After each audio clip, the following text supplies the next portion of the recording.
Knees, hamstrings, and ankles took a beating in week 4, and some stars are down for the season. Let's break down some of the biggest injuries. What's up, football fans? Ravens, Giants, Eagles, Lions, and Dolphins fans.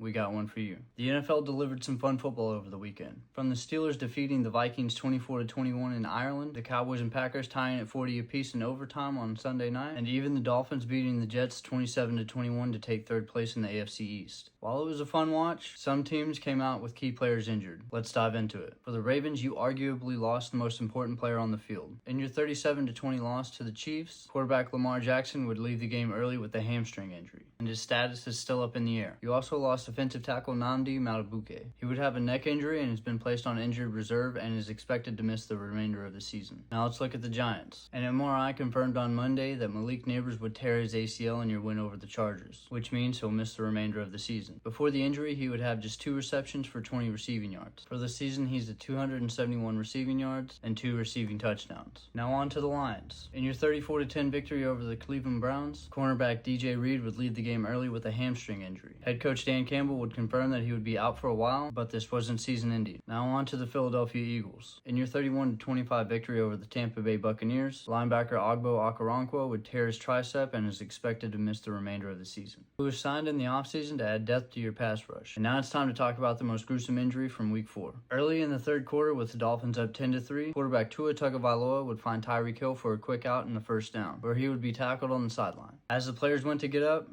Tyreek didn't. At the time of his injury, he would have 6 receptions on 6 targets for 67 receiving yards. On the season, he has 265 receiving yards and 1 receiving touchdown. Initial reports that it was a dislocated knee, but this morning more details have come out. It's being reported that he tore multiple ligaments, to include an ACL, which will end his 2025 season and leave doubts about his 2026 season, especially when it comes to the contract. None of his 2026 salary is guaranteed, but if he's on the roster in March, $11 million will be guaranteed, along with a $5 million roster bonus. So football fans, what do you think? Could your team suffer a major injury this weekend? How quick do you think your player recovers and gets back? Drop your thoughts in the comments and let me know down below, and don't forget to like and follow for all of your latest NFL news and updates.